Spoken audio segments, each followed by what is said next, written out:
Order. If we could stand for the pledge, please. As soon as, there he goes. I pledge allegiance to the flag of the United States of America and to the republic for which it stands, one nation, under God, indivisible, with liberty and justice for all. Thank you. The minutes from the last meeting were sent out. Any changes, additions, subtractions?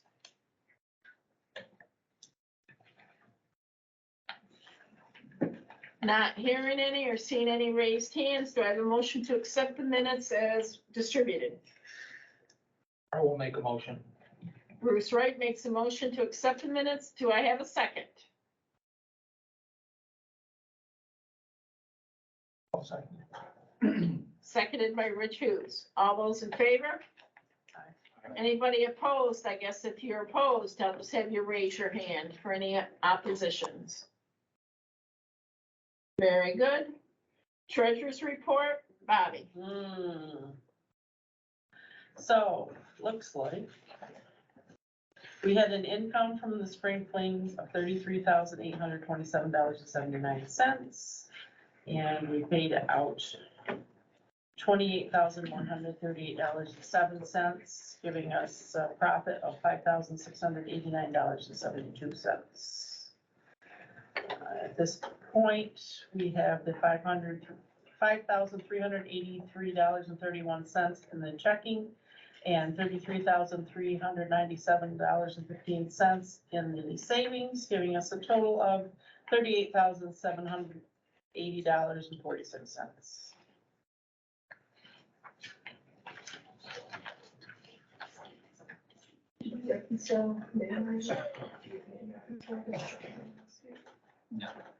So we're reconciled through April, we'll get reconciled through May here in the next little bit. Any questions on the treasurer's report? Can I have a motion to accept as presented? Motion made by Neil. Do we have a second?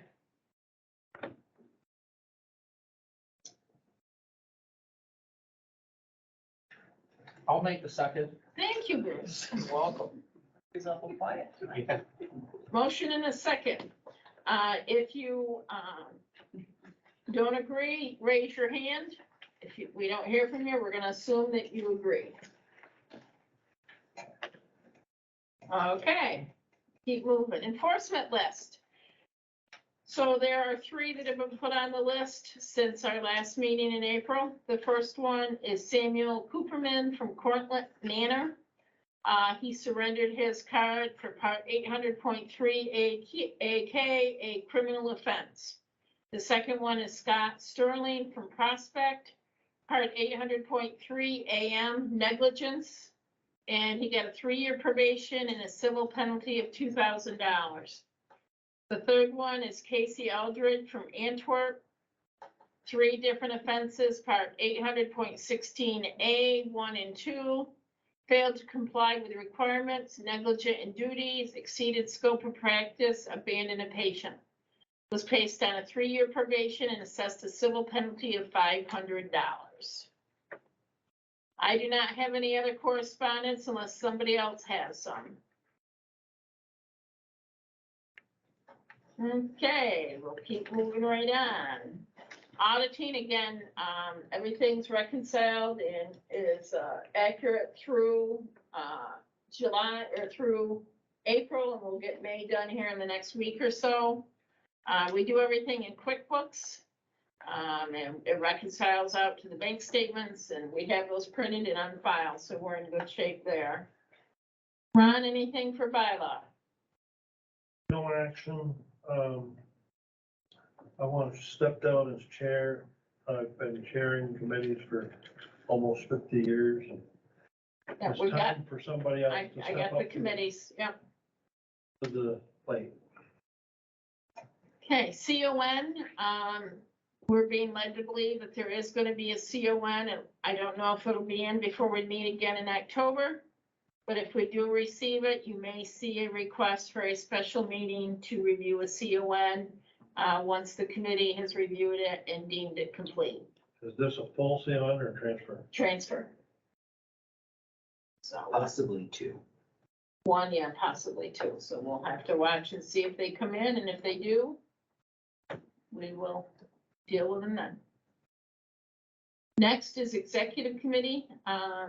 We had our meeting with, Dr. Delaney, Jonathan, myself, Mark Devers, and Dr. Delaney. Went through a bunch of different action items and, some things going forward, trying to help Jonathan with, taking over as the executive director to try to help him out and everything. So, I'm going to send out an executive committee request to have a meeting the first week of July to review a couple things. Mark is gonna be gone next week, so we can't do it then, so.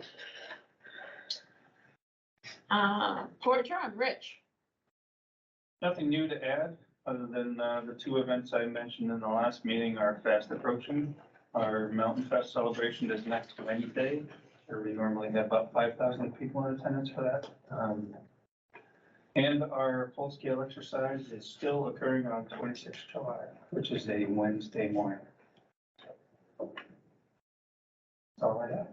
Mountain Fest is next week? Next Wednesday.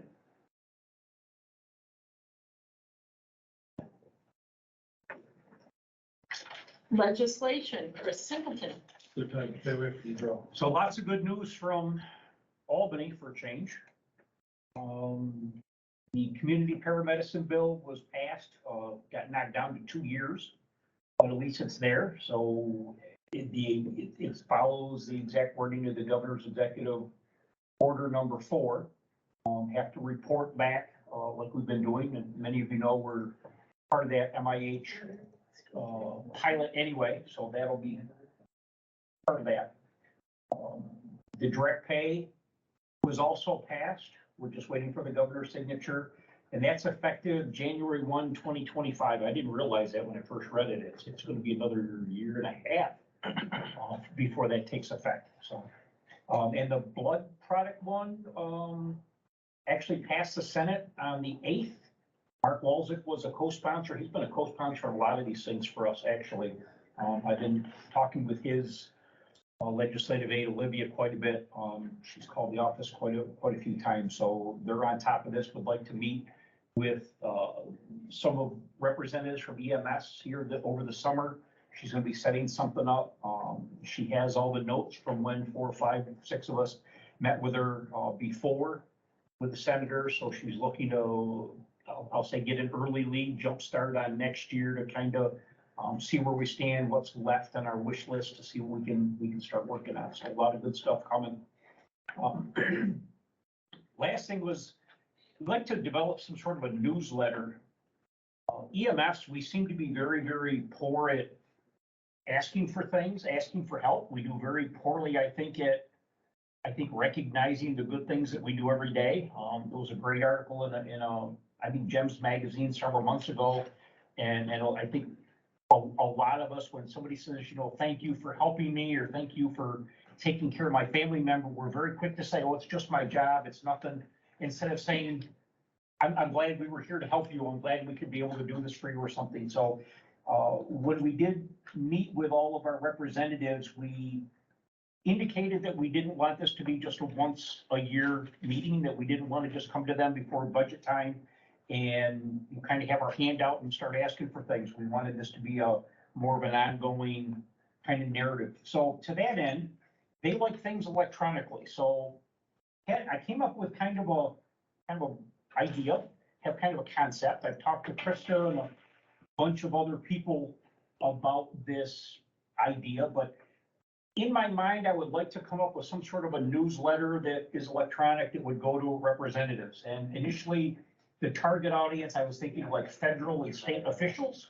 But after talking to Krista, I think we'd like to expand that and really send that to both federal, state, town supervisors, county legislators, town village supervisors, whoever. So in my mind, I guess, here's my concept, and this is where all of you are going to come in.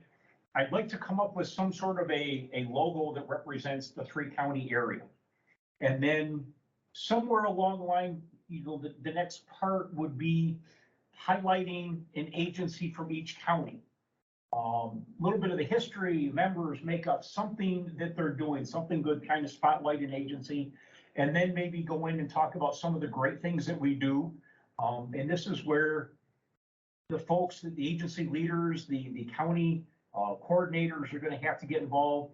If we could get a repository either coming to the REMSCO, coming to the program agency, going to each county office with some pictures, some stories, somebody delivered a baby, somebody had a CPR save, somebody's doing this class, all those good things that we do all the time that we can include in this.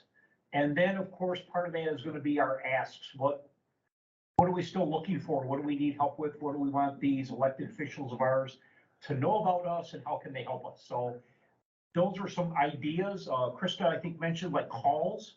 How many calls did each county? And again, this is just kind of an idea, just kind of throwing ideas around on paper. We don't really have anything settled right now, but looking for ideas of what could be included in that and how we could best get that word out to our officials about who we are and what we do. How often would your newsletter be? I thought maybe quarterly, but again, nothing's been decided whatsoever, Ron. It's just kind of a concept right I now. like your idea. For what it's worth, I like your idea. But when I traveled around during EMS week, I went to quite a few of the EMS agencies around the county and kind of pitched this, that the only way that this is going to be successful is if these agencies send pictures and these agencies send us their story, because we may not hear all the time about the good things they've already done or the things that are coming up in the future.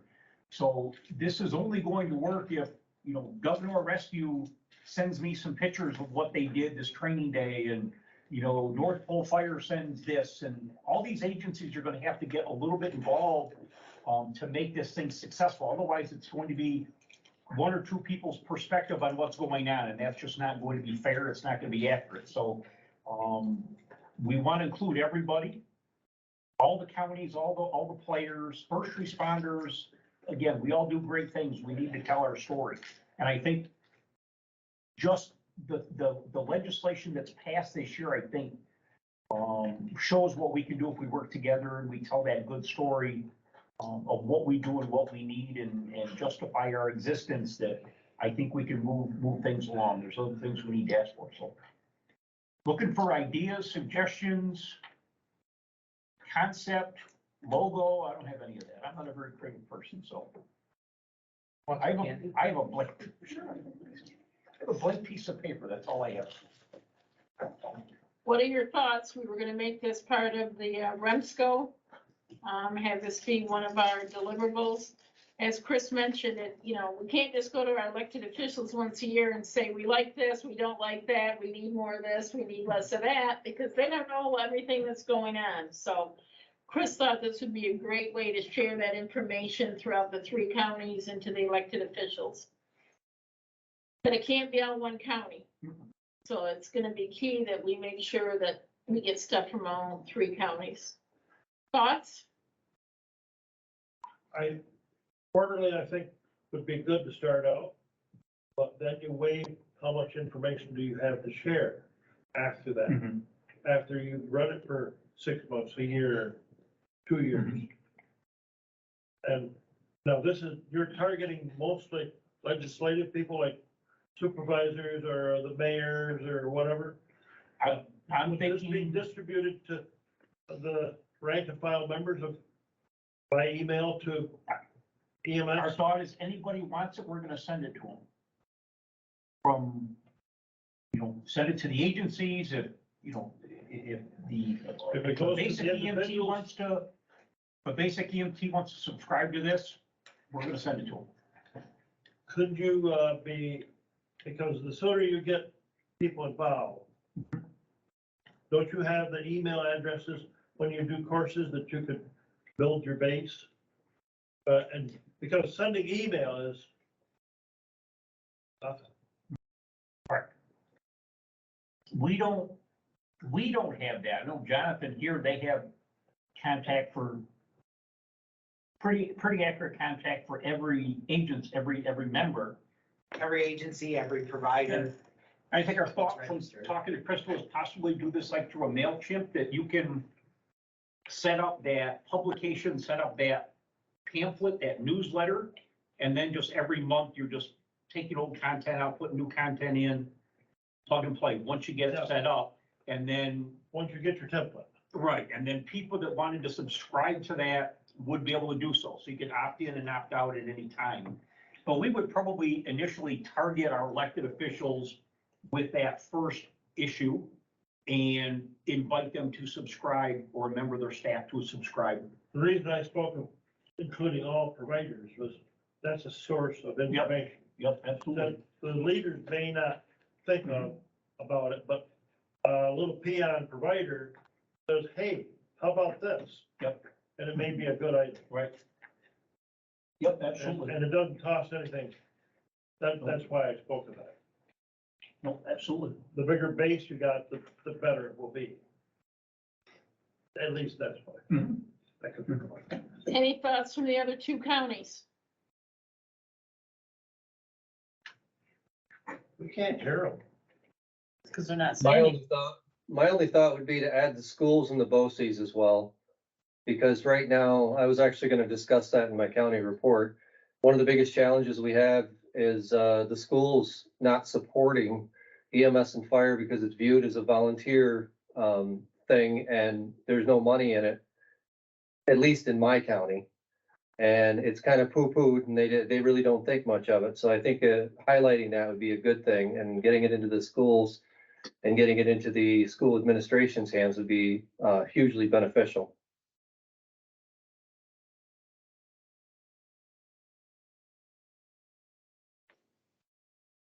I think you need to get somebody from each county to oversee this and to drive it.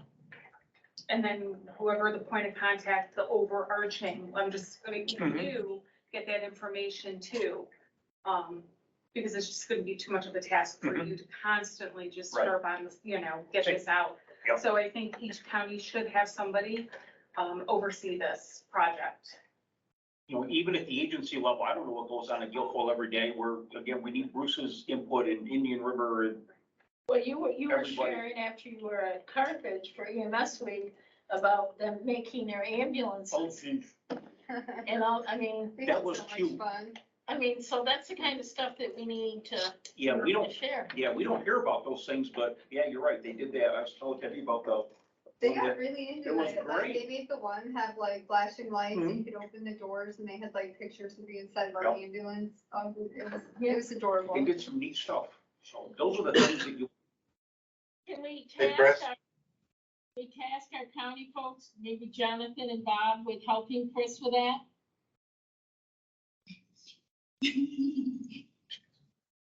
Is What did you Jonathan- ask? Oh, Jonathan's not here. Oh, but it's even easier to assign it to him, isn't it?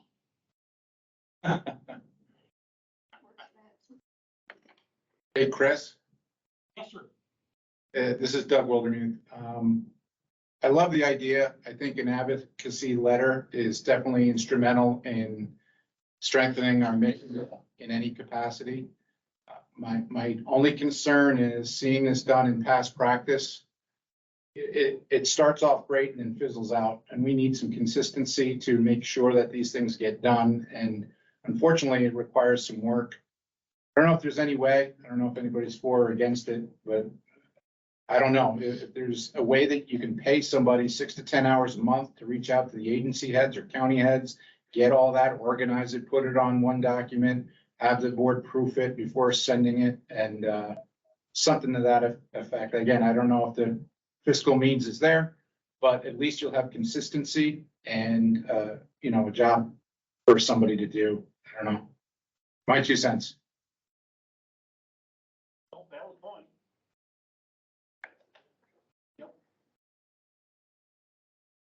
We'll take a look at that, because we do have some extra funds above and beyond what we get from the state, so we may be able to look at doing something like that. And Krista may be the one to Yeah, we contract with her. contract with.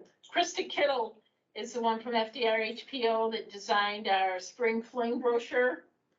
If anybody looked at what the good quality of that was, it was amazing. So she might be the right one for us to look at contracting with and doing that. We kind of were getting her into EMS at spring fling. She was kind of getting interested in it a little bit with, Well, and she used to be an EMT forever. oh, so that, She ran the tiers, or actually. Probably Clayton. Probably Clayton Fire Yeah. before tiers. well, we'll take a look at that and see if we can come up with something. Great idea.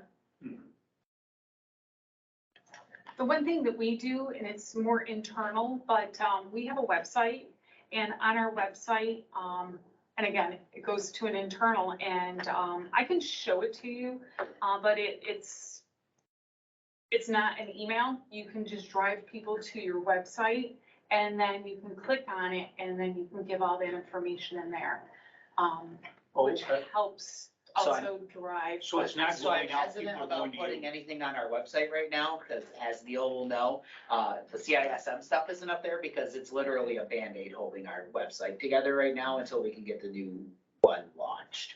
Yeah, and I think we want to drive it to our elected officials too. We don't want them Okay. to go look for it. Okay. Other people, we are, Well, I think we could do both. yeah, But I'm We could just target saying the that- elected officials with it going out to them or their staff.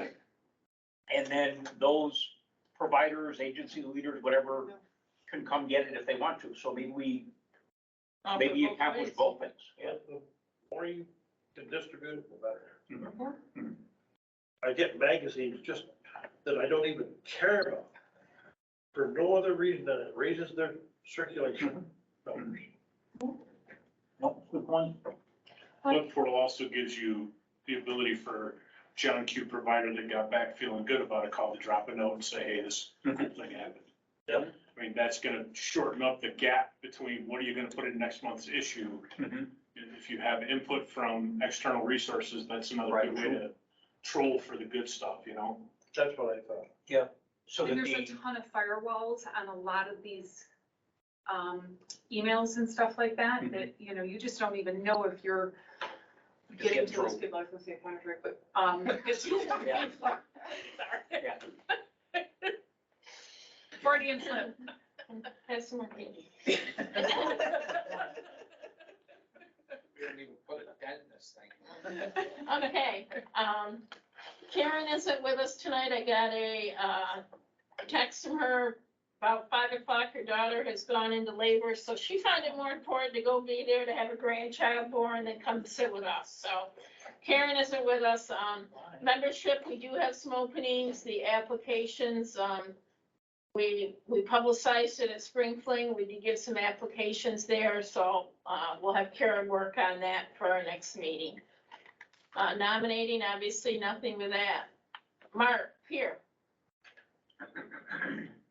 I'm gonna work with Debbie next week to finish up the EMS awards and get them submitted to the state. And other than that, at this moment, I don't believe I have anything to report. So we did the awards at Spring Fling, and those are the ones that we're submitting to the state. They're due July 1st.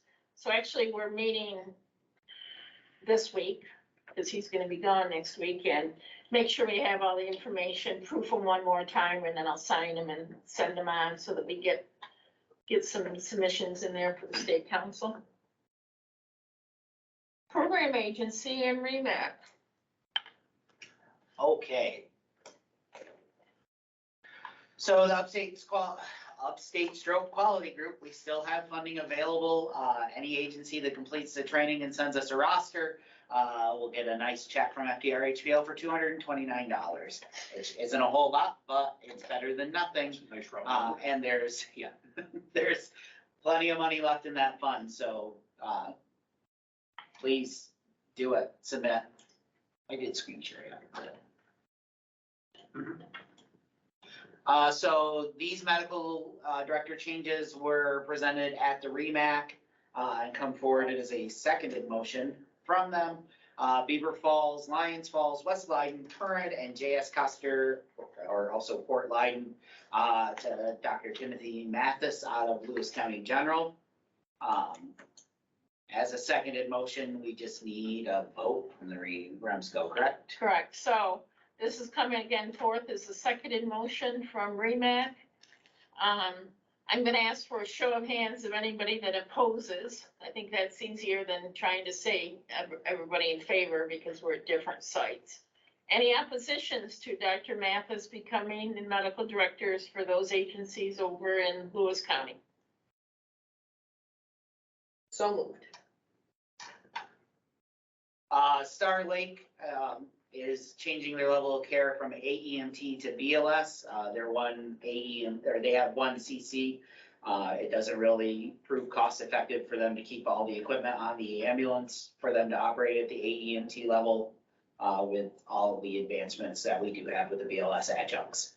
So this comes forward as a seconded motion from the REMAC to drop their level of care from AEMT to BLS. Any oppositions?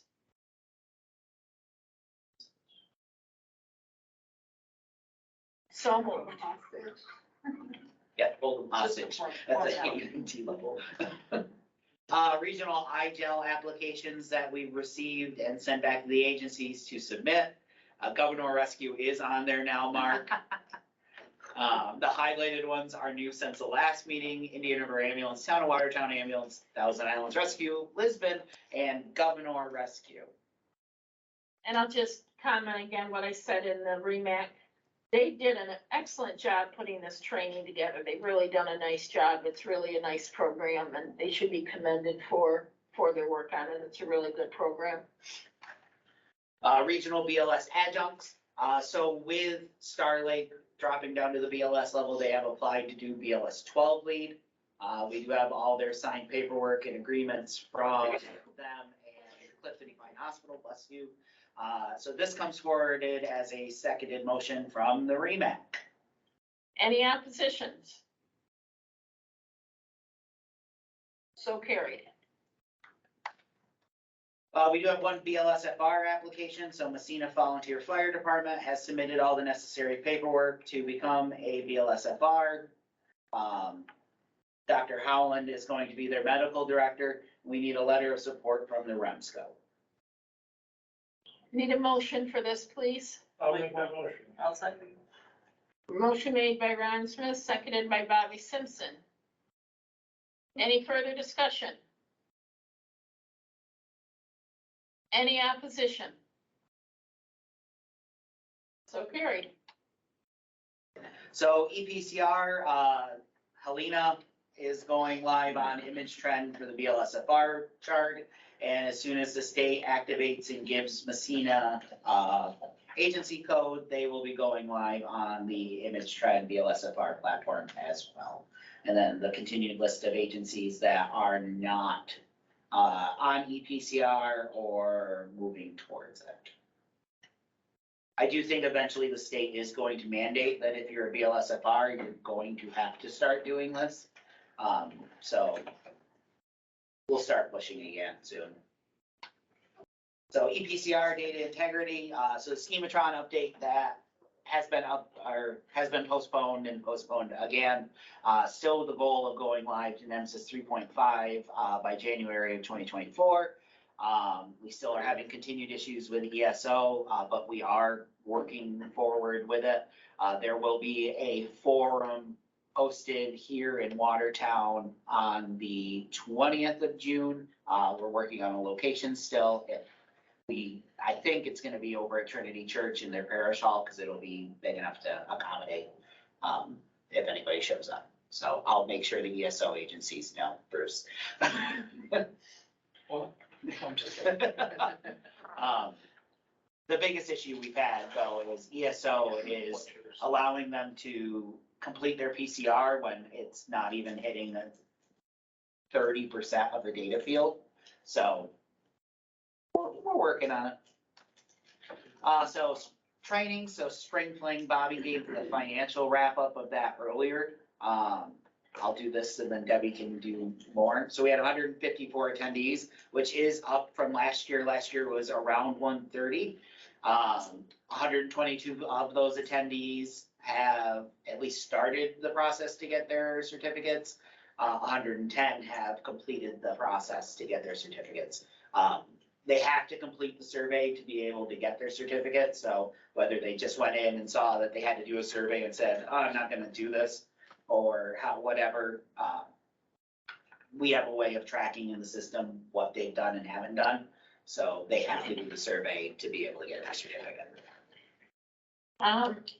Want to thank Jonathan and his staff, as well as Krista Kittle and Tom Zecker for supporting the spring fling.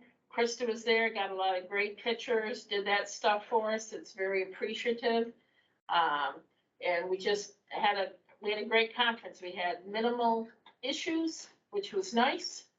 You know, people got to save the dates for next year, and they know that it's gonna be early. I'm happy to say Jonathan and I are working on next year's and our conference speakers. And Lillian Bonsignor is firmed up to be as a speaker. We'll be flying her up from Florida. She'll be living in Florida then, but she is coming. And everybody really enjoyed her talk at the banquet, and she'll be doing some lectures for us. So this was the spring fling survey that I had developed. So what we were doing was looking to see what level of care everybody was at. You can see that there, who their primary agency is, how long they were a provider, what region they were from. And what I was trying to get at is, do you belong to any EMS associations that will help support us and help take our challenges forward? So 17 said yes, and they do participate. 8 said yes, but they don't participate. And 1 said no, they don't belong to any agencies. So the next part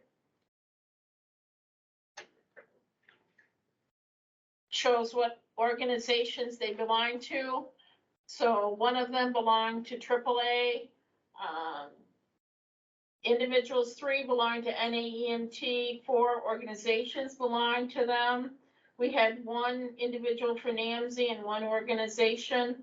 And then NICEVERA, we had 3 individuals and 5 organizations. And of those that completed the survey, nobody said they were an Onion member. So what I was trying to do was see what kind of participation we're getting so that we can really try to drive some folks to help with some of these different organizations and make them aware of a lot of the services that are available when you belong to some of these. So that's going to be one of our goals, is to try to make sure people understand you're supposed to do a background check on your volunteers or your paid staff. If you belong to American Ambulance Association, for example, they have a discount with IntelliCorp. And it's a pretty hefty discount. So I just don't know what people know is available. Also, they have the Save It buying group that you can take advantage of. So we're going to try to promote some of this and just make people aware of what is available out there. We're always looking to save money and do things that we need at least expensive. So hopefully we can do that. So we did do a drawing, and the person that his name was drawn got a free registration to next year's conference. So Come on, mouse. Okay. We held a leadership academy in conjunction with the area health education committees, our councils spread throughout the state. It was in Queensbury, and we did it in a hybrid format. The topic was cultural changes for an ever-changing field. We had around 30 participants. Everyone really seemed to like the content that was provided, and walked away with some good knowledge. We had some lectures on bias in the workplace, effective leadership from the middle, and to be a good employee, to be a good leader. But it was really nice and seemed well received. We launched the learning management system back in January. To date, we have 494 providers registered in the system. That is a combination of the North Country and Mountain Lakes regions. We do get it at a great discount because the program agency has the larger area of the 8 counties. So we were able to buy what 2 regions would have had to buy at the price of 1 region. And it's free. I have 8 counties. 8 counties. Yeah. Fort Drum EMS Day, we're working with the Mystic to get a date scheduled in the September, October timeframe. They are very busy this summer. And then we're also already on the calendar, working on getting the calendar for a training in maybe the March, early April timeframe, or March, end of February, I'm sorry. To do something maybe with a little bit of snow on the ground with Fort Drum. ALS inspections, so this was already approved. Debbie and I did go up last week and did the inspection for turn ambulance to go to the AEMT level, so their inspection has been completed. It was impressive. Very well put together, very well organized. Corey has done a very good job there, and that's been submitted to the state for their records. So EM resource in the FDR HBO contract will be sunset at the end of September. Now the New York State offers its own diversion website through Juvari. There's really no sense in us duplicating services, especially at the cost of a little over 10 grand a year to FDR HBO. But with that said, there is a new system that is being implemented in the Central New York, Mid-State, and Albany regions, and I think also Burlington is now working through it, called Pulsera. So it will be utilized to track hospital diversions, but also it enhances pre-arrival notifications for EMS agencies to the hospitals. Pulsera is a free communication tool at the base level. So for EMS to hospital notifications of what you're bringing in, STEMI or EKG transmissions, medical control through basically a version of telemedicine through the platform. It is at the base level completely free to EMS and the hospitals. There's multiple ways to access it through the web browser or through an app on your phone. It is completely HIPAA compliant. All information and data is stored in the app, not your phone. You can do real-time hospital diversion notifications. The nice thing about this too is with the program agency's larger catchment base now, this is a platform that can be utilized by both sides, the Mountain Lakes and the North Country regions. Agencies and hospitals would have to register with Pulsera at no cost to send and receive information. And the other nice things about it too is, like, say you have a BLS first response unit that gets on scene, they start what's called a patient channel for that patient. They have Guilfoyle coming in, North Pole transfers that call to Guilfoyle. North Pole can still stay on scene and update information in that gets pushed instantly to Guilfoyle, who is then pushing that to the chart or to the hospital. So North Pole, Guilfoyle, and the hospital have that information all at the same time. They're all feeding that patient channel. And there is an integration from Pulsera to your charting software, so you're not doing multiple things at the same time. But if you're putting in Pulsera what you would put in your chart, you're putting too much into Pulsera. Like Angie said, if it's taking more time in your radio report, you're putting more in than you need to. Yeah. So Pulsera will be reaching out to hospitals and trying to set up meetings and things like that with them to show them the system and demo it for them. Any agencies that are transporting out of the North Country region to Mid-State, Central New York, or to the Albany Med region are going to have to be using this platform, because that's how they're getting their patient notifications. And when you show up to their hospital using the radio, they ask you, why didn't you send it through Pulsera? They will always still have the radio platform because they have to have the backup. But this just gives better continuity of patient care. So, and it's free. It's like my second favorite 4-letter F word, so. All with 2 lines? Number one. So different things that we've participated in the office, the state quality metrics, state legislative committee, and state data and informatics. Zach and I sit on the education team for the 3.5 update. I attend the state EMS meetings in May. The next meetings are in September and in December, and then our office, with South Jeff and Indian River attended the EMS Memorial in Albany on the 23rd.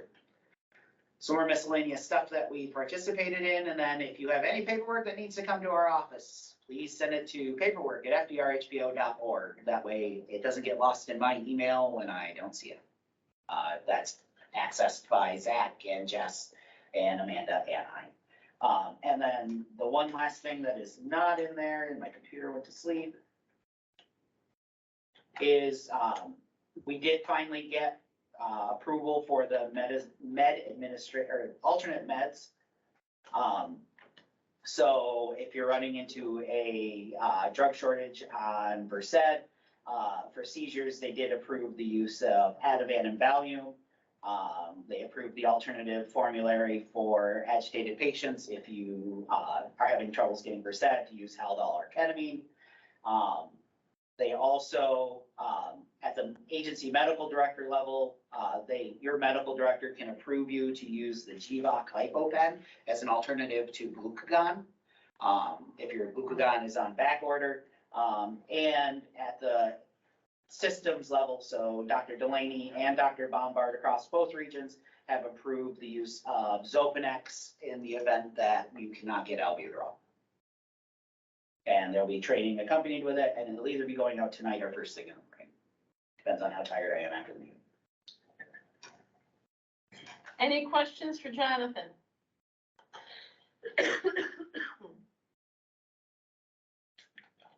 Any questions? About the app. Yes, so we do know, there's an issue with the iPhones and the protocol app. It's not showing up in the store. We're not really sure why it's not showing up in the store. So I reached out to Susie in CNY, who then pointed me to Mike in the Hudson Mohawk region, as he's the one who posted it to the store, and I haven't heard back from him yet. But once I do, hopefully it'll be fixed. That's not the Muru app. No, not the Muru. This is the collaborative protocol. Gotcha. Safety, Neil? It's the, those folks up there wouldn't have his report. Nope, but I have it right here. They should. Yeah, they do. She sent it with her. I emailed it to them. Oh, okay. What that says. We did do, let's see, just scroll down a little bit. Yep. June 10th, we did have a meeting. We figured out at 3 o'clock on a Saturday afternoon when it's 80 degrees is not a good day. We did a little bit of training, but had more of a meeting, again, just kind of wrapping our heads around the kind of the guidelines of where we're gonna operate. Been a lot going on behind the scenes, as well as getting together March, May, and June. We have a pretty good program moving forward. We only had 0 debriefings and 0 diffusings requests, and 4 individual peer-to-peers. I got Deb's spreadsheet with the information that she was asking for, and figured I could put more in words than zeros on a spreadsheet would provide value for. We'd like to come up to St. Lawrence County for a September meeting. We're thinking maybe Governor, if there's any willingness to host that up there, but we've got to follow on a date. Governor is up north, but not far up north, where everybody has to travel a long way from Lewis and Southern Jefferson. Mark's nodding yes, Neil. When we pick a date, that's the challenge right now, is trying to come up with a date. We're keeping politics completely out of CISM. The job is to go ask for help and go get help. That's what we're doing.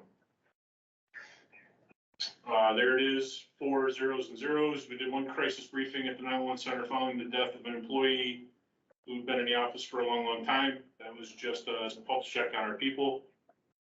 We did send letters. I sent letters from Jefferson County to Lewis and St. Lawrence, identifying the way we're getting in touch with the team at our center so they can do it the same way. We are working on putting some extra people in there so that if Lee or I happen to be out of town, as happened when I was in Chicago, at midnight in a hotel room in Chicago. I was trying to facilitate a call for a check on an agency. So we're just trying to add in a representative from each county that can be a backup to Leah and I, because at this point, it's just Leah and I to be able to push a team use forward. We're using IAR through our office, Fire and Emergency Management's working great. We did have some bumps in the road getting everybody into it, but it's working good now. Leah and I can send messages out there, one-way messages saying, hey, we need your help. And then through the text and messaging app, they can reply and say, I'm in here, I can be available, whatever. That seems to be working fairly well. That's pretty much it. As Jonathan alluded to, I did just leave a highlight on the bottom of the page there that the CISM webpage is still a work in progress on their end, and we're in no hurry. So you do you, and we'll keep doing what we're doing. Okay, thanks. Any questions for Neil? Thank you for taking that and running with that and getting this up and going. Well, the big takeaway is we went from 8 to 28 in a matter of about 30 days, and all 28 are working together. So at the end of the day, this is a win for all 3 counties. We're willing to travel, and we've had some gaps that we've identified with larger incidents that have not fallen through the CISM crack, but have been handled more on a spiritual level with chaplains. So we're trying to integrate that. We've also had, we've identified a gap that occurs between NILEAP and North Country REMSCO, CISM. So we're trying to, Carrie Mangino and I are tasked with sit down with representatives from NILEAP and trying to close that gap. We've made a good inroad with referral care through River Wellness, and also with the state police through their EAP program to some organizations in Maryland if need be. And we're working by virtue of his position on their board of directors, and I don't know what his relationship is, but Mike Briggs and Ryan McIntosh are both on the board of the Priority Wellness Campaign, which is driving towards peer-to-peer. And we have a good conduit of conversation going back and forth between them. So I feel we've made pretty good strides in 3 months, and we're here. Call will come. Excellent. Any questions? Mark, REMSCO and CMAC. All right, so the state's got some recruitment and retention money. They don't know how much yet or what they're gonna do with it. That's a complete surprise to everybody. They increased the reimbursement to $800 for a basic EMT original. They're allowing, there's a new policy statement out that allows for course sponsors once a year to do an academy style cohort that gets the accelerated academy style funding. And you can actually run 2 separate cohorts and call it one. So one's going Monday, Wednesday, Friday, the other cohort's going Tuesday, Thursday. It's another policy statement that allows for funding of non-members. If you have a lengthy admission process in your agency, they can do a ride along and get approved for funding. Mike Bogozzi is now in charge of training and ed. They are allowing students to have exams read to them if they have an IEP that is submitted through the ADA process.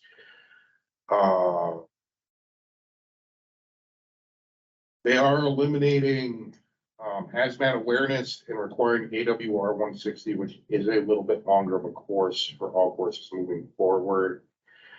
The EMS task force that was in the budget, according to the Bureau, is to help with readiness and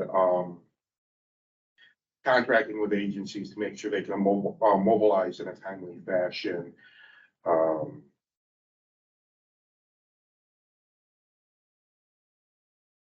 They're looking at revising a lot of the safety policies and regulations, including 821, reducing red lights and sirens, and creating safety performance standards. The new QI manual will be out soon that they're going to tie to KPIs from REMSCO.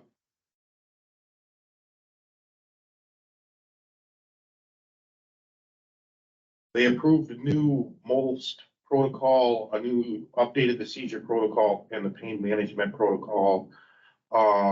Those all go into effect on 1/1. They are looking at developing 911 blood regulations for ground ambulances. If there's ever a need for an excessive amount of drugs, there's ChemPACs, contact your county emergency management. They are looking to Wadsworth for guidance on ISTAT, which are the little portable lab machines.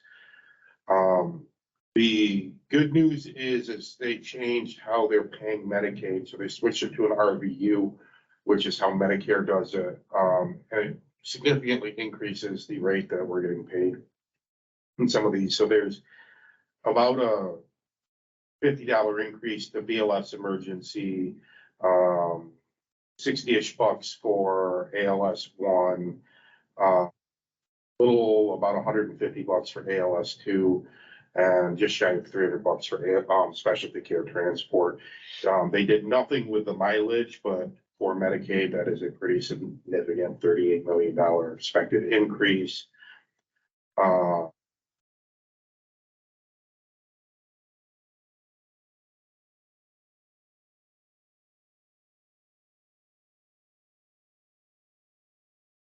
There's a big push to do hemostatic gauze because it's now in schools. It's prevented by the interpretation of the Department of Labor because it is a Class 2 medical device. It was also noted that tampons are Class 2 medical devices. The Bureau is hiring 27 new people to be incredibly more efficient and get more done. So be ready for that. Data and informatics has been tasked with reducing data points by 25%, but we don't know what they're doing because they actually cancel every meeting they schedule. The IGEL policy, there's 40 agencies participating. This was at the beginning of May, and there were 19 total insertions by BLS providers at the time. The next meeting is September, I think, 12th and 13th in Albany. If anybody really wants to attend, it's super exciting. Also, if you want to get involved, all of these performance standards things are going to be going into committee very, very soon if they're not already in committee. If you want to be part of a REMSCO committee, reach out to me because we're looking for new faces. A lot of these standing subcommittees right now have 3 or 4 working groups because of the KPIs. I will let Jonathan tell the story about the ability of the REMSCO or REMAC to credential and a report. So, it got brought up at the program agency director meeting and then the subsequent, med standards and CMAC, or, CMAC, I was right, CMAC meeting, about the REMAC's ability to credential providers in the region. With the state, the Bureau's interpretation that we aren't allowed to, and Article 30's interpretation that, yes, we can. So it was a rather contentious point in the med standards meeting when they went to vote on allowing the REMACs to continue with at least the credentialing part, not so much the decredentialing. And the state said, well, no, legal says you can't do this. And the docs on med standards said, yeah, we can, and we're doing it. And it passed unanimously through CMAC and through the med standards committee. The real question still is if we have the ability to decredential, which we're all arguing, yes, we do. We can't take somebody's certification away, so they can always operate at the BLS level, but you can't, if they're an ALS provider, that is governed by the REMAC. And so the REMAC should still have the authority of if somebody has a CQI issue in the region to be able to suspend them down to the BLS level. Or if they don't complete their CMEs that are required by the REMACs to stay online in the system, they should still be able to bust them down back to the BLS level until they complete those skills to stay online. So I'm pretty sure there'll be a lot more of this on or at the September meeting. It was very entertaining to watch the very old doctor or committee member from New York City REMSCO look at the Bureau of EMS and say, now we're voting. So hopefully we'll be able to continue to do both sides of that. It's very entertaining. I had 4 cups of coffee in me by then to stay awake, and that part I was wide awake for. Training and ed, starting with the next agenda, this is gonna be broke out by course sponsor. So we'll let Chris talk about course sponsorship for Jefferson County, and then we'll kick it up to Doug to talk about St. Lawrence County. Which one, course sponsorships, Dov? Training and ed. All right, so we've completed a bunch of courses, so just finished an advanced EMT class at Indian River. I think some people are starting to begin testing. Did a class out of Fort Drum for their folks that just completed. And the advanced pilot down South Jeff, I think, ends in July, so a bunch of classes started. We did complete a CLI course. I think we had 9 from Jefferson County. We partnered with Southwestern and Midstate. They had quite a few people, I think, all together. We had just shy of about 50 people statewide do a CLI course. And I'm told that I think Clinton County is trying to copy what we did. They're looking for a couple of different places to partner with, do a CLI course. Couple upcoming courses starting Wednesday, North Pole Fire Department. We're going to be there Monday, Wednesday, Friday for a daytime EMT course. Be about 8 weeks long. We'll be ending in August. And if you'd asked me 2 months ago when somebody said, how come you guys don't do a summertime EMT class? I'd laughed at you because I know we've tried in the past. We have, I believe, I have 20 students right now signed up. We're probably gonna end up with 25, 28. I keep getting phone calls. I think we're gonna have a decent sized class out there. So very unexpected, very happy. And our fall EMT class, original refresher, public health will be starting in August. That'll be Mondays, Thursdays, running first week in August through first week in December. I think that's it for course sponsorship stuff. CFR. Oh, sorry about that. I forgot to put that on the list.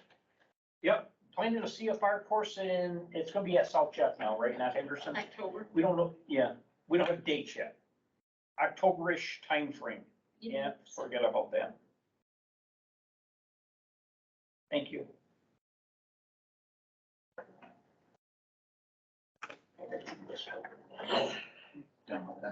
Doug, St. Lawrence County, course sponsorship at college. Thanks, Deb. Clarkson had a good year with its CME series, highly successful, trained hundreds and hundreds of students. We ended during EMS week, which was really a good note to end on. We're taking the summer off and we're going to make plans to go ahead and start that up again in the fall, going through EMS week again. We have our summertime EMT class underway. Unfortunately, we're not as privileged as Chris and his numbers, but we're doing okay, and I expect all of them to graduate. The fall ideas, we already have our on-campus one set up. We're still trying to be more definitive on our Northern County EMT class for the fall as well. In case you haven't heard, we're going to be a AHA training site in the near future. And that said, we are looking for instructors and we'll probably be hosting an AHA instructor class in the middle of August, if anybody is interested. More details to come on that. Otherwise, I'm neck deep in paramedic program construction, and things are going on target as of right now. There's going to be an open house July 18th from 6 to 8 p.m., which I would encourage everybody to come to that is interested or even wants to learn more if you're already a paramedic. But by then we should have our staff hired. Interviews are going to be starting next week, and a lot of exciting things to come. So that's about it. Thank you. Thank you. County reports, Jefferson, Chris. So our pilot for mobile integrated health continues to do very well. Ginger, Paul, and I went down to Albany last week, did a presentation with all the partners. Mark was there, Jonathan was there. I think by far we're way ahead of everybody else. We've been doing this since October, got some great numbers. We had another really good, I think, success story. We had someone that most of us would call a non-compliant diabetic and has been being visited by one of our MIH folks. And after several visits, he told our MIH provider that he could not read and that he's been guessing at taking his medications. So that's probably what's leading to him going to the hospital very frequently. So that was taken care of, setting up his meds. We're going to continue to track him. We've got some really, really good stories, I think, that we can share in only the 8 or 9 months we've been doing this. We've got some great numbers. We've got 30 providers trained, just to compare the rest of the place. I think down in Columbia Green, they have 5. So we've got quite a few people out running around doing this. We have a commercial that's been on Spectrum last few months. That seems to be getting some hits. I actually went to the doctor for my annual physical, and they said a patient had called about this MIH thing and what was that all about. And we actually set up, we're going to be doing a presentation now to the SMC clinics, so all their staff. So we're going to be, probably the next step is go out knocking on some doctors' offices' doors and try to present this. We've gone through JPO without a whole lot of success. So I think we're gonna have to take our show on the road a little bit. Just some very early numbers. We track all of our folks. When you come on our MIH program, we go back 6 months. How many times did you call 911? How many times did you get transported? While you're on our system, we track you and then we follow you 6 months after. So 69% reduction in 911 calls and a 73.6% reduction in transports. And to date, we've discharged 16 people from our program. And there have been some 911 calls, but all but one of the 911 calls and all but 1 or 2 of the transports were from 2 people. So the rest of the 13, 14 that have gone off the system have done really well, not called 911, not gone to the hospital. We have a couple people that no matter what, they want to go to the ER, and you're not ever going to stop that. So we're expecting to do a presentation sometime this fall down in Albany. We're told that they're going to invite some folks from legislature and DOH, whatever that means. So stand by for that. Rich already mentioned Mountain Fest. We've got several of our EMS providers going to go out and do some first aid, first response with Fort Drum. We've done that last couple of years. Jefferson County Fair is coming up July 11th through the 16th. Try not to overload my inbox. If you or your agency want to participate in the fair, I can only handle so many at a time. So, but if you're at the fair, come on out. If you want to hang out for a little bit, we're in the back corner of the arena. We've got cold drinks. We're in air conditioning. Love to sit and just chat with you. We did go around all the agencies. We've asked them to send some pictures and some things. We want to do a presentation, we'll do a PowerPoint on a TV there, showing all the different agencies in the county and what we do and whatever. So please send those in. Fort Drum Disaster Drill, Rich mentioned July 26th. Again, we're looking for somewhere 6, 8, 10 ambulances that want to participate and go help Fort Drum in their disaster drill and help all the hospitals, right, Rich? We're transporting to Carthage and SMC. I know LifeNet's going to be involved, so looking forward to a good training day there. We continue to do our quarterly EMS meetings. We had to cancel the one for this week because we're starting the EMT class. It did not. Okay, Neil's the only one that seems to be visibly upset that we had to cancel that meeting. Everybody else said, hey, it was fine.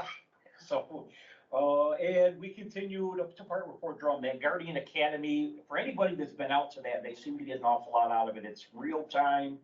Amanda's been out real time. We put you in the command post with fire and law, and you're part of that ICS process, and it works very well. You get to do EMS operations. We practice doing triage, transport, accountability. It actually, for what, 20 minutes, 30 minutes? It really helped us out. We ended up with an MCI type situation with an apartment fire. And it just so happened a couple of us that were out there were also on that scene, and just as far as doing like MCI triage quickly and stuff like that, it really helped with. We have that tabletop MCI playset, is that a good word? We have the big overlays and all the cars. You can borrow that. I know Joe and Neil have one in the office. They've given one to us. It's been out to a couple agencies for training. So if you're interested in borrowing that stuff and doing it for training, it's there. I'd rather have it out than sitting in the office. I think that's all we're got in the office. Any questions for Chris on Jefferson County? Who's gonna give the report for St. Lawrence County?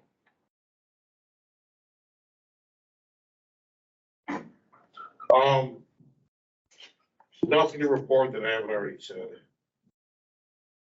Okay. Nothing to report that he hasn't already said. Sorry to wake you, Mark.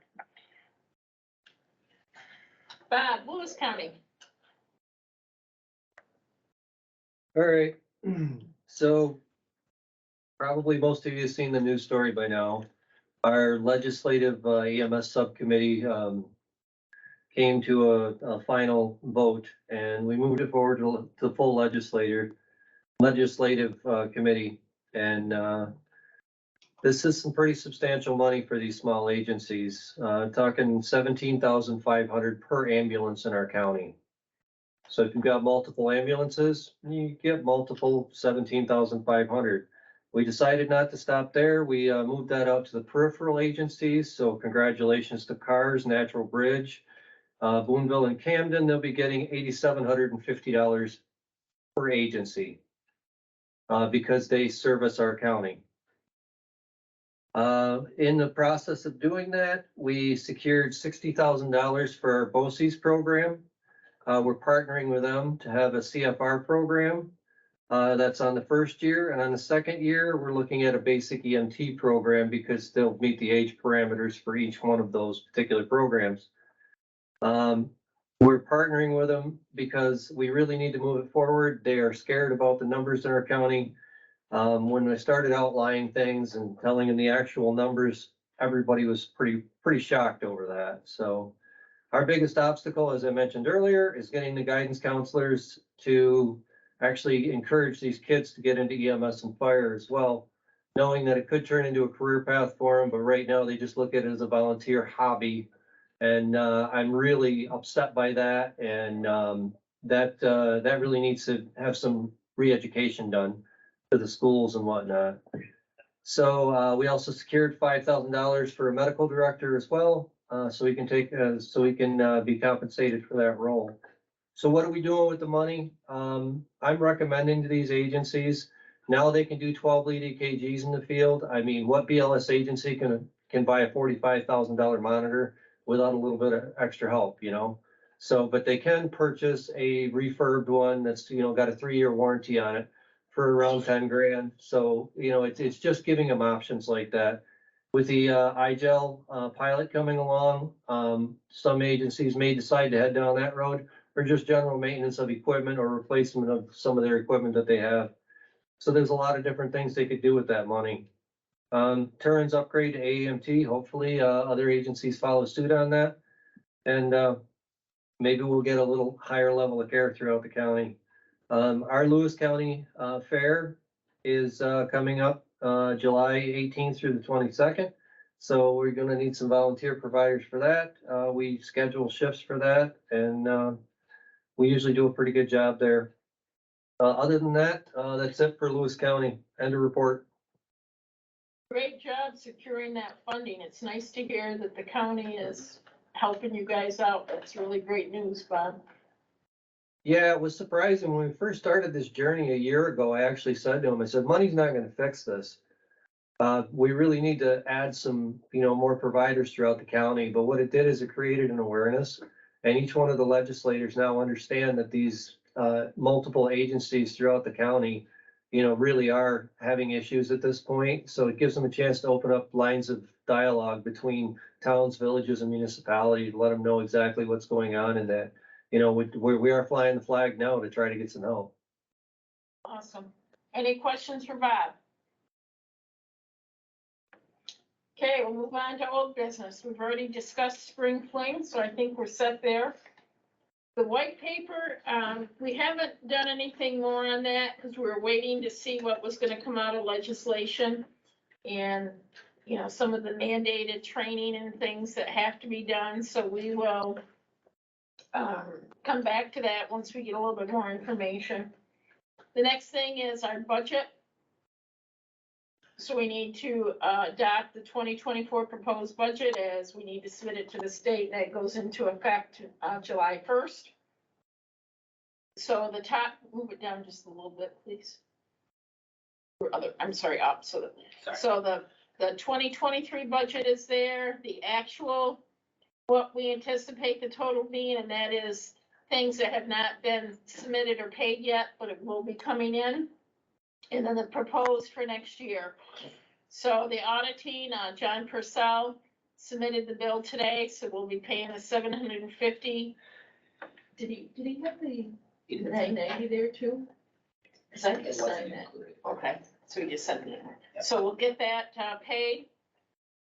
The FDR-HPO memo of understanding we have with them is $7,200 a year. And the balance $1,800 for this quarter. We will get that done in the next week or so that it comes out of this year. Dr. Delaney, we pay $11,500 to be our regional medical director. So this is an area that I did decrease, was travel to REMSCO meetings. We had it at $625. And we've spent $149.40. I'm gonna be submitting a voucher for going over to Turin, but I'm not sure if there's any other outstanding for travel, so my recommendation is we lower that to $250 now that we have the 3 pod sites set up for people to go to. I've added a column for CISM travel for the 3 counties when they go out and do debriefings at $250. Then operating expenses, the liability insurance, we increased that, if you recall, last fall to cover the CISM, and we were able to add an additional accidental death and dismemberment policy that covers all of our members. And that was $1,604 this year, and I said I'd just put it at $1,800 next year, not knowing if there would be a price increase. We no longer pay for the Survey Monkey and the virtual meeting platforms, as that's coming out of FDR-HPO. The charitable 500 contribution, that is a fee that we have to pay yearly to file that, and that's $25. Then I put 200 in for posting legal notices for job or for openings on the council. The CISM expenses, I put in $1,000 to help cover training and printed supplies that they may need. And then the difference to make up to the 25,000 is what I put under the spring fling, so that ended up being $2,025 to give us a total of 25,000. I anticipate that this year out of 25,000, we're gonna come in at $24,711.40. It's probably gonna be $24,750 by the time, you know, the mileage and a couple little things come in, but. So that's pretty close to our 25,000 that we are allocated. Does anybody have any questions on the budget? Do you need a motion on that? I do. Make the motion as we approve the budget. So we have a motion from Ron Smith to approve the 2024 budget as presented. Do we have a second? I'll second. Rich or Mark, whichever one. Any further discussion? Anybody that's opposed, please raise your hand. With no opposition, we're going to assume that it passes. Okay, that passes. The other thing under old business was Dr. Coates was submitted to the state, to the CMAQ doc. They've started the vetting process.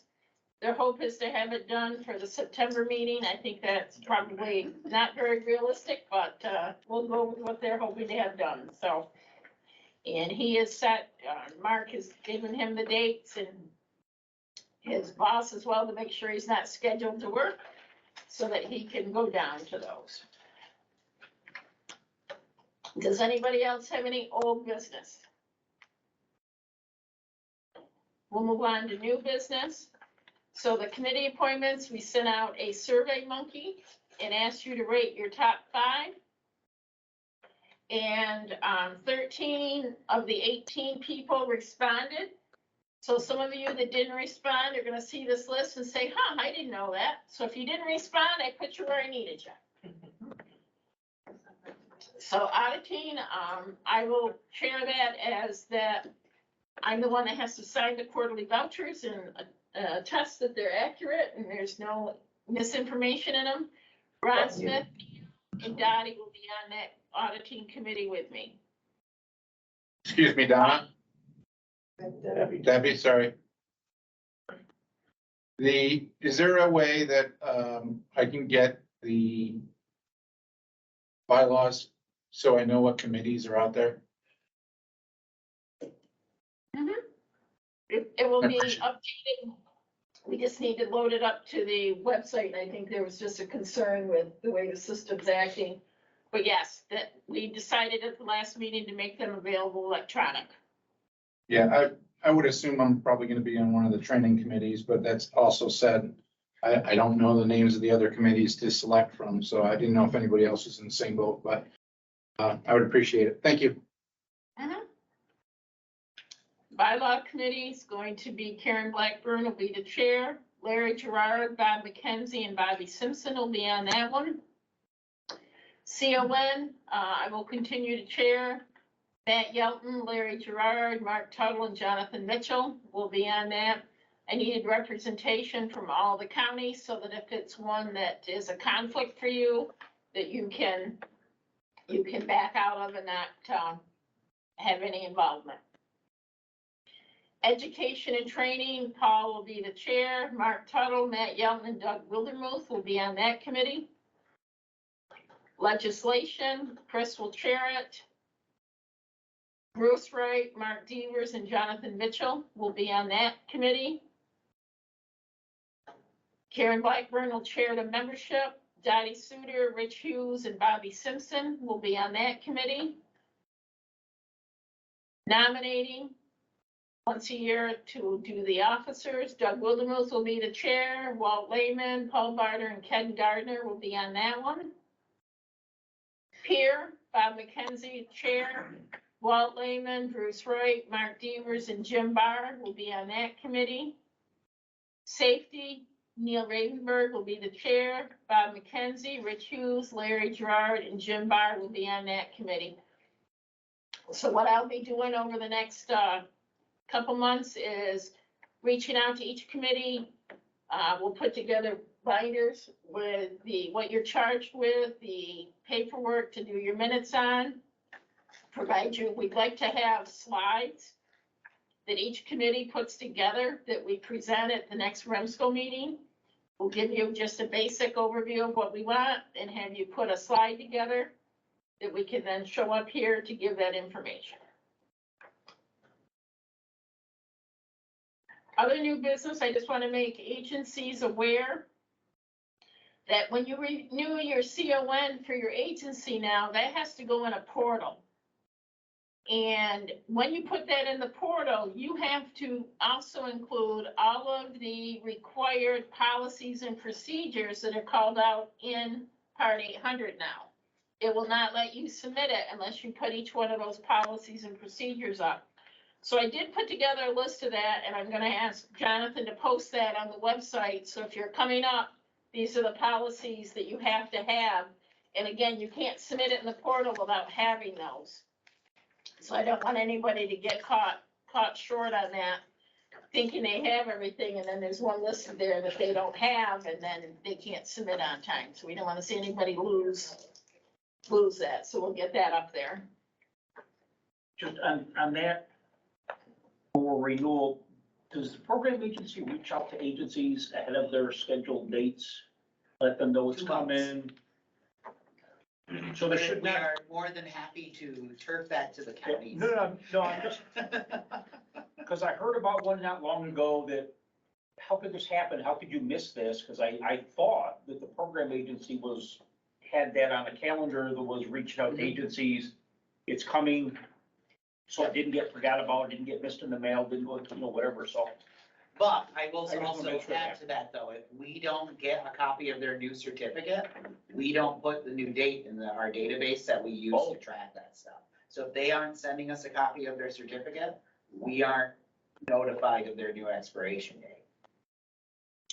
And you may send it to somebody that you think's in charge to find out they left and the agency never gave you an updated contact. Yep. We see That happens we- quite frequently. Yeah, we see that all the time. Okay. Any other new business? I have one thing that I forgot to do with the REMSCO or the REMAC report. So we now, we've updated the ambulance minimum equipment list to reflect the changes to the AEMT level. So it's just taken off all the innovation stuff under the AEMT and also added CPAP as if trained and equipped for the AEMT level. We also, the REMAC updated their CQI policy, which will go out to everyone tomorrow. It's just more representative of what actually happens in our office now when we get a CQI issue forwarded to us. And spells it out more in black and white of this is what we can do, this is what will go to the state. And what happens if what we recommend and the agency's medical director do not agree. So we have a path forward from that, because that was a new thing that we had to face recently, was a medical director not standing behind what we thought was right. Any other new business? So my question to you folks is, how is this virtual layout working? Is this something you want to continue with? Is this working good? Is this not working well? Share some thoughts. Lewis County, this is your first time on. What do you think?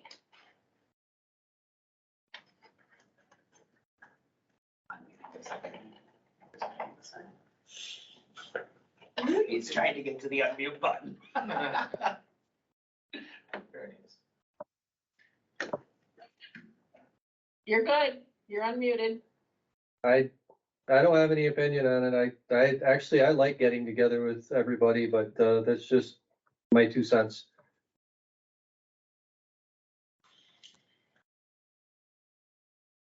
I'm just appreciative that the St. Lawrence County isn't an owl or isn't a bat mode anymore and it's in owl mode, so you aren't all upside down.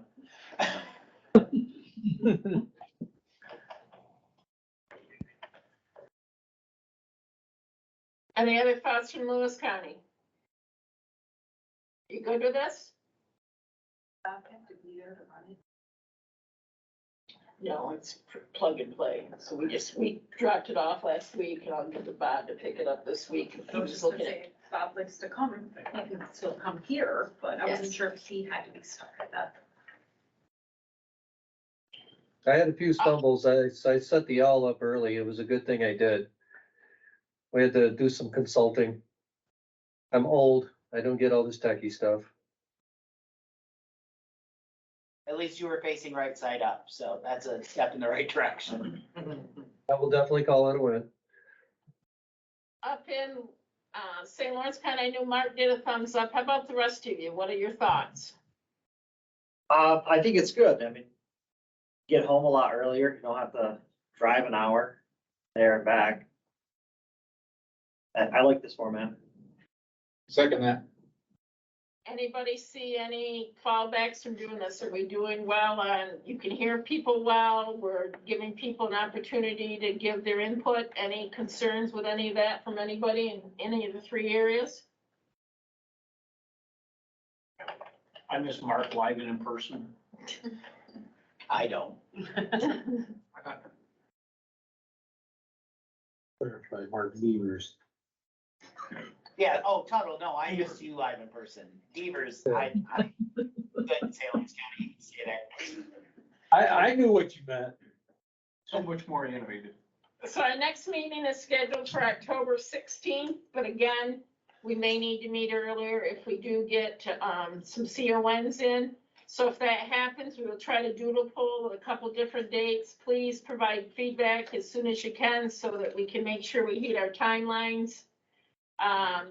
Mark will tell you from a systems end, they don't like that at the state when something gets challenged and they say it's because things weren't done in a timely manner. So we don't want to have any of our CONs go down there to be challenged because we didn't hit something that was required. I never had any challenge. Hearing nothing else, do I hear a motion to close the I meeting? make that motion. Second.